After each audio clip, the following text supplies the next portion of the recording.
You were voted most popular wrestler in 1993. Yeah, got a couple, some real great honors. Yeah. And World Championship Wrestling, World Heavyweight Champion also. Yeah. You were at the top of your game. Yeah, it was.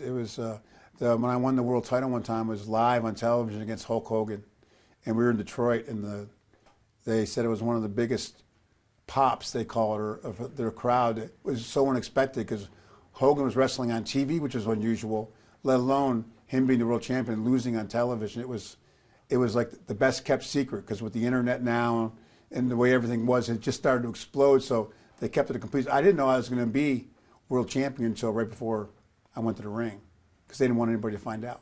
The referee and I were told right before he went to the ring that I was going to win the world title, which was a huge honor. But how did you know you were going to Because Hogan win had it? what they call creative control. But So he didn't lose unless he okayed it, which is very unusual in our profession. Tell We're me under about that. contract. Tell me about that. Tell We're me under about that. contract. We do what we're told, but they give the storylines.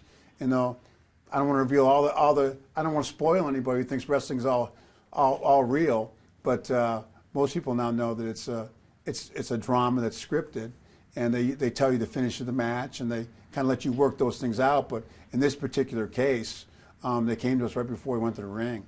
So basically, it's like a soap opera. You have poetic license in the ring, but it's a soap opera. They tell you the storyline. Definitely, yeah. You're under contract. If you don't do what they say, they'd have the right to. You're out of here. But Hogan was one of the rarities. Him and Andre the Giant were the only two wrestlers who have what they call creative control. They could say yay or nay. Okay, if they said you're going to lose tonight, he could say no, it doesn't work for me. So they were the only two guys I know that ever had that kind of control over their wrestling career. The rest of us were good foot soldiers. So you were at the peak. You're a good-looking guy. You're muscular. Well, that's debatable, but yeah. You're muscular. You're traveling. You're in magazines. You're in TV. This and that. You must have had women flaunting all over you.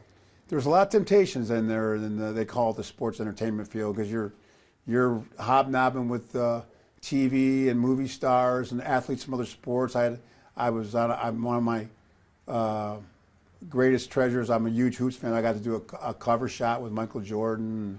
So in my day, there's a lot of temptation out there. It's a crazy lifestyle. We wrestle over 300 nights a year. What about money? I mean, the money was good. Yeah, it always has been for the guys who in wrestling. It's competitive with any other field in sports or entertainment. So the money was very good. Did you blow the money? Well, no, not really. I mean, but I had a good time. I wasn't afraid to spend, if that's what you mean. But I've been very fortunate financially through wrestling and what it's done for me, including to this day.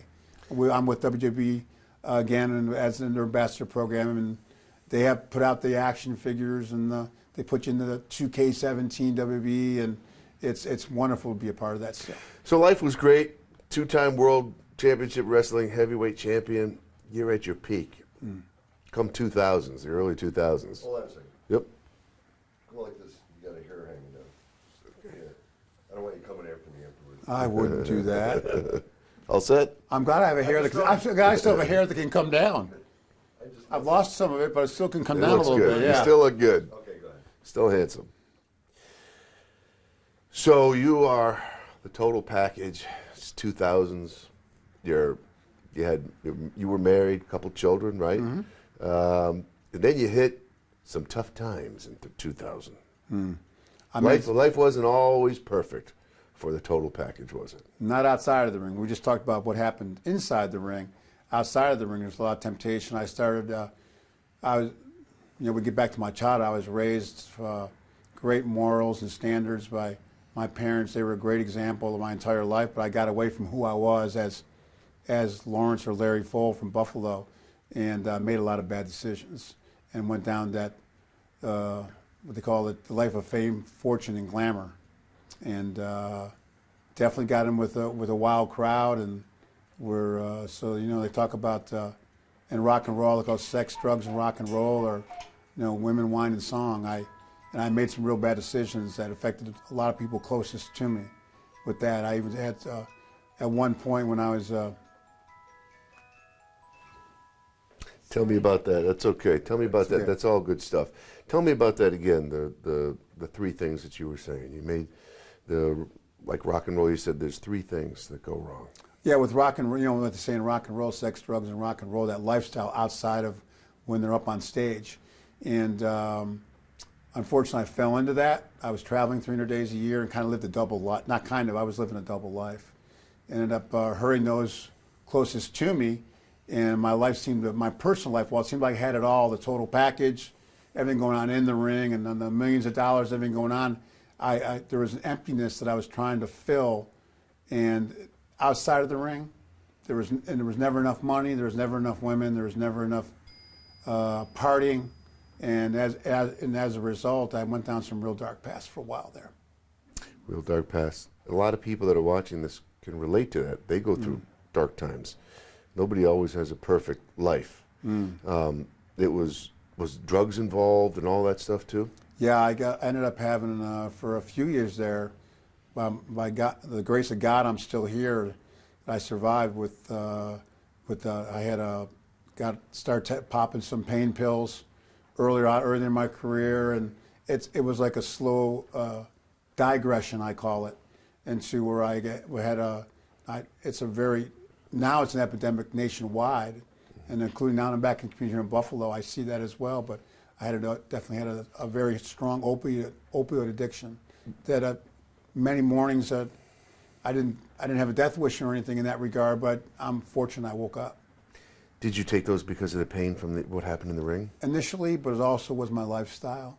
The people I hung out with, it was drugs and alcohol, and it was my bad decisions. But what I thought I could control ended up controlling me, which is very often the case. And a lot of people get in trouble, end up spending some time in jail. You spent a little bit of time in jail too, I right? did. I got, at my low point, I was up on drug possession charges, and deservedly so, and didn't follow my, I was convicted on that, and didn't follow my probation conditions, and was thrown back in jail a few times, and that was probably the best thing that ever could have happened to me. Because that was one of the things that helped straighten me out.